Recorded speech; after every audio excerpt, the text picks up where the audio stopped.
She demanded an open relationship, then cried when I was the only one who got dates, so I left her. Now she's watching me propose to a woman who never needed options. Hey viewers, before we move on to the video, please make sure to subscribe to the channel and hit the like button if you want to see more stories like this. Thanks. The garlic sizzled as it hit the hot oil, the scent filling our small kitchen. It was a Thursday, my favorite night.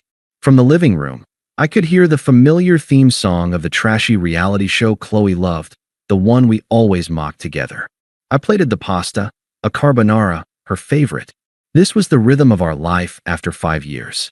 It wasn't explosive or dramatic. It was a comfortable, warm hum. I thought it was everything. I carried the plates into the living room. Qley was on the couch, but she wasn't watching the TV. Her phone was in her hand, her thumb scrolling with a restless, jerky motion. The blue light lit her face, highlighting a frown. "Dinner's up," I said, setting her plate on the coffee table. She didn't look up. MHM. I sat beside her, nudging her knee with mine. "What's up? Did another influencer find themselves in Bali?" It was our usual joke, but she didn't smile. She just sighed, a long, weary sound that seemed to carry the weight of the world. "Don't you ever feel like we're missing out, Mark?" I paused, a forkful of pasta halfway to my mouth. Missing out on what? Fake enlightenment and overpriced smoothie bowls. "On life," she said, finally turning to me. Her eyes were sharp, searching. "Look at Jessica and Ben. They just got back from a spontaneous weekend in Mexico. And look at Sarah and Mike. They're always at some new gallery opening or some underground concert." I gestured with my fork around our living room. The bookshelf we'd built together, the framed photo of us hiking in Colorado, the comfortable, slightly worn sofa. "We have a life, Qley. A good one. We went to the farmer's market on Sunday. We're planning a trip to Oregon this summer." "That's just it," she said, putting her phone down with a snap. "It's all so planned. So safe. Don't you want more than just this?" A cold trickle of unease started in my chest. "I like this. I like our life. I love you. I love you too, Mark." "I do." She said it like she was trying to convince herself. "But love shouldn't be a cage. We're so young. Don't you think we owe it to ourselves to explore?" And there it was. The word hung in the air between us, sucking the warmth out of the room. Explore. I put my fork down, my appetite gone. "What are you saying, Qley?" She took a deep breath, her gaze intense. "I've been doing a lot of reading. Listening to podcasts. All the progressive, modern couples are doing it. I think we should try an open relationship." The words hit me with the force of a physical blow. The comfortable hum of our life shattered into a deafening silence. I could only stare at her, my mind scrambling to catch up. "An open relationship?" I finally managed, my voice dangerously calm. "It's not that I don't love you," she rushed to say, her words a rehearsed script. "It's the opposite. It's about trust and freedom.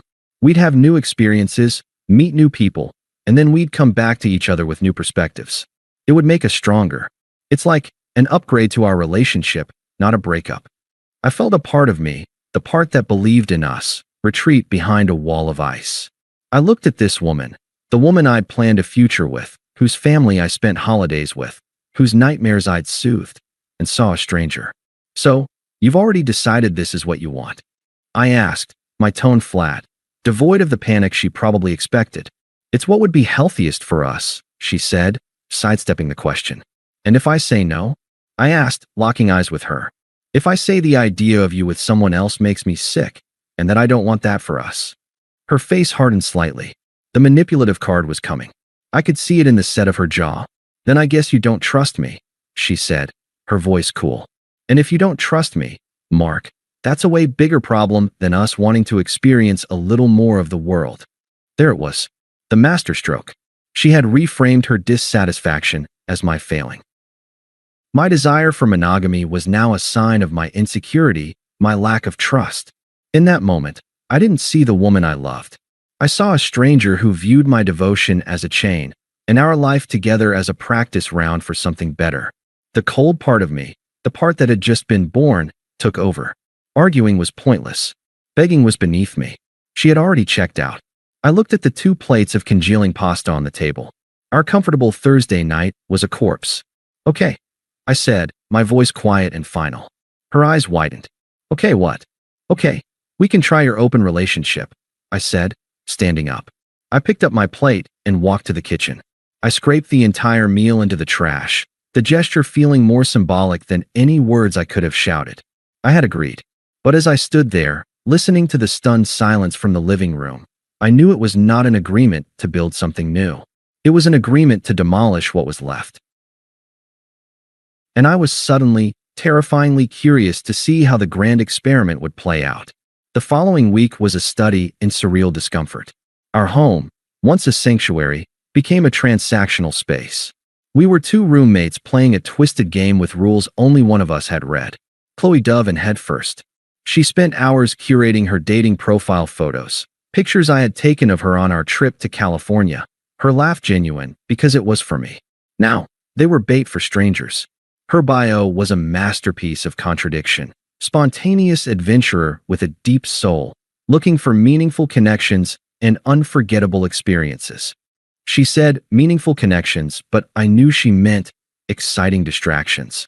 I, on the other hand, approached it with the grim determination of a man completing a tax return.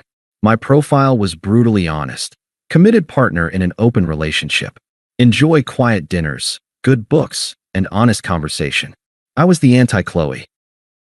Where she promised fireworks, I promised a steady flame. I didn't expect much. The results were immediate and utterly ironic. Her inbox, a desert disguised as an oasis. She got matches, sure, but they were a parade of the very men she claimed to be escaping. There was Adventure Bro 87, whose entire personality was rock climbing and who asked for her astrological sign within 3 messages. Finance Max, who sent an unsolicited shirtless gym selfie and demanded to know her body count. She went on a date with a guy who spent the entire time talking about his crypto portfolio and then expected her to split the bill for the overpriced cocktails he'd insisted on ordering. She'd come home, her energy deflated, the scent of some other man's cheap cologne clinging to her jacket. My inbox, a slow but steady stream of genuine curiosity. Women who were intrigued by my honesty, who were tired of the games. My first date was with a librarian named Sarah. We met for coffee. It was easy. We talked about our favorite authors, our mutual dislike of loud bars, and the simple joy of a well-made cup of coffee. There was no pressure, no performative masculinity. When we parted, she smiled and said, "This was really nice. You're refreshingly normal." The contrast was a poison dripping slowly into Qley's confidence. I came home from that date with Sarah to find the living room lights off. A single lamp cast long shadows, illuminating Qley sitting on the floor, her back against the sofa. An empty wine glass sat beside her, and a bottle was half gone on the table. She'd been crying. "Where have you been?" Her voice was a ragged tear in the quiet room. "I was on a date," I said, my tone neutral as I hung my jacket by the door. I didn't offer more. She let out a wet, bitter laugh. "A date? With the librarian? How was it? Did you have a thrilling time comparing book reports?" "It was pleasant," I said, walking to the kitchen to get a glass of water. I could feel her glare burning into my back. "Pleasant," she sneered, stumbling to her feet. "Do you have any idea what it's like out there? The men are all pigs. They just want one thing. They don't want to know you. They don't want to connect. They just want to conquer." I took a slow sip of water, leaning against the counter. The cold part of me observed her dispassionately. This was the grand adventure she'd craved. "How is it so easy for you?" she demanded, her voice rising into a wail. "How are you, Mr. Boring and Predictable, getting these pleasant dates? And I'm getting men who ask me if I'm submissive before they even ask my last name." I looked at her, at the mascara streaking her cheeks, at the genuine, self-pitying anguish on her face. There was no apology here. Only a sense of unfairness that the world wasn't adhering to the fantasy she'd sold herself. I set my glass down on the counter with a soft, definitive click. "Qley," I said, my voice calm and level, cutting through her hysterics. "You wanted an open relationship. We have an open relationship." She stared at me, her mouth slightly agape. "You don't get to set the rules," I continued, "and then cry when you're losing the game you insisted on playing." The words hung in the air, stark and undeniable. They weren't cruel, just true. They exposed the hypocrisy at the core of her entire argument. She hadn't wanted freedom, she'd wanted validation. She hadn't wanted to explore, she'd wanted to be adored by many, while keeping me as her safe harbor. She had wanted to have her cake and eat it too, but she never stopped to consider that I might not be a piece of cake anymore. I was the baker, and I just opened my own shop. I walked past her, the scent of wine and despair clinging to her, and went to our bedroom. Our bedroom. The word felt foreign now. As I closed the door, I heard a fresh wave of sobs from the living room. This time, I felt nothing. The cold part of me had taken root, and it was nourished by the sheer, poetic justice of it all. The cage she felt trapped in had always been of her own design, and now, for the first time, I was the one who held the key. And I was already turning the lock. The silence in the apartment over the next week was heavier than any argument. Qley moved through the rooms like a ghost, alternating between sullen resentment and desperate attempts to regain control. She tried to flirt, to remind me of what we had, but it felt like a bad performance. The script was outdated, and I was no longer in the audience. I spent my evenings packing, not frantically, but methodically. I started with my books, then my clothes, then the few pieces of furniture that were truly mine. I found a modern, furnished apartment downtown and signed the lease online. I was detaching, cell by cell, from the life we'd built. A week after her crying fit, I came home from a final, decisive date with Sarah. We'd agreed to stop seeing other people and focus on each other. The irony was so thick you could taste it. Qley was waiting for me, perched on the arm of the sofa, her arms crossed. The few boxes I had left were by the door. "We need to talk," she said, her voice trying for strength but landing on brittle. "I agree," I said, not stopping as I walked to the bedroom to get my last suitcase. She followed me. "Mark, this has gone too far. We need to close this. Now. I'm calling it off." I zipped up the suitcase and turned to face her. Her expression was a mix of fear and imperious demand. She expected me to be relieved. "Qley," I said, my voice firm and final. "This experiment is over. And so are we." The color drained from her face. "What? No. We can fix this. We close the relationship. We go to counseling. There's nothing to fix." I interrupted, my tone calm but absolute. "You broke what we had. This wasn't an upgrade to our relationship. It was a demolition. And I'm not interested in rebuilding on a foundation of disrespect and manipulation." "Manipulation?" she spat, the fear turning to fury. "I was trying to save us. You're the one who went out and found a replacement before the body was even cold. You didn't even fight for me." I picked up my suitcase and walked past her into the living room. I looked at the empty spaces on the bookshelf where my books used to be. This was no longer my home. "You didn't want to be fought for, Qley," I said, my hand on the doorknob. I looked back at her, standing alone in the middle of the room she had found so suffocating. "You wanted to be set free. Consider yourself free." I closed the door on her stunned silence. I didn't hear a sob or a scream, just the quiet, final click of a chapter ending. I didn't block her number immediately. I let the digital unraveling play out. It was a testament to the person I had been and the person she truly was. Her texts, "Day 1, please come back. I'll do anything. I made a huge mistake. I love you. Day 3, you've ruined my life. How could you be so cold? After everything we had. Day 5, I'm telling everyone the truth. That you were emotionally abusive and you forced the open relationship on me to cheat guilt-free. You're a monster." The last one was the final piece of the puzzle. The true colors, emerging in vibrant, ugly hues. There was no remorse, only blame shifting. She wasn't sorry for what she'd done. She was sorry her plan had failed. I opened my photos, found the screenshot I'd taken weeks ago, her text demanding the open relationship. I then screenshotted her latest message, the one accusing me of abuse.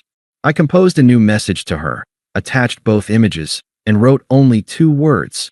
"This is why." I hit send. Then, I blocked her number. The silence that followed was the most peaceful I had ever known. 2 years is a long time.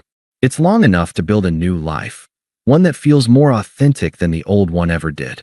My life with Sarah was not a performance. It was a partnership. We bought a small house with a garden. We got a dog. Our arguments were about what color to paint the kitchen, not the fundamental nature of our commitment. With her, I never had to question my value. I was never an option. I was the choice. The idea for the proposal came to me on a random Tuesday. It wasn't a grand, dramatic plan. It was a quiet certainty. I knew the spot, the hill in Crestwood Park where we'd had our first picnic. It overlooked the city, and the sunsets there were painted in watercolor hues. It was also, ironically, a place Qley and I had gone a few times. I was reclaiming it, washing the old memories away with a new, better one. I didn't know Qley was there. Fate, or perhaps poetic justice, has a wicked sense of timing. I'd arranged for Sarah's best friend to bring her to the park on a pretext. As they walked up the path, I stood waiting, the small velvet box a comforting weight in my pocket. The sunset was perfect, streaking the sky with orange and purple. Sarah saw me and her face broke into a confused, beautiful smile. "Mark, what are you doing here?" I didn't answer with words. I got down on one knee. I said the things you're supposed to say, but I meant every one of them. The world narrowed to her face, to the tears welling in her eyes, to the way her hand flew to her mouth. "Sarah," I said, my voice clear and steady. "You are my peace. You are my home. Will you marry me?" Her yes was a joyful sob that echoed in the quiet evening. I slipped the ring on her finger, stood up, and pulled her into an embrace that felt like a new beginning. A smattering of applause came from a few strangers who had gathered to watch. And then, as I held my fiancée, my eyes lifted over her shoulder. Across the lawn, maybe 50 feet away, stood Qley. She was with a friend I vaguely recognized. They were frozen. Her friend was pointing, a look of horrified recognition on her face. But Qley was just staring. Her face was a blank canvas of shock that was slowly being painted over with a dawning, gut-wrenching agony.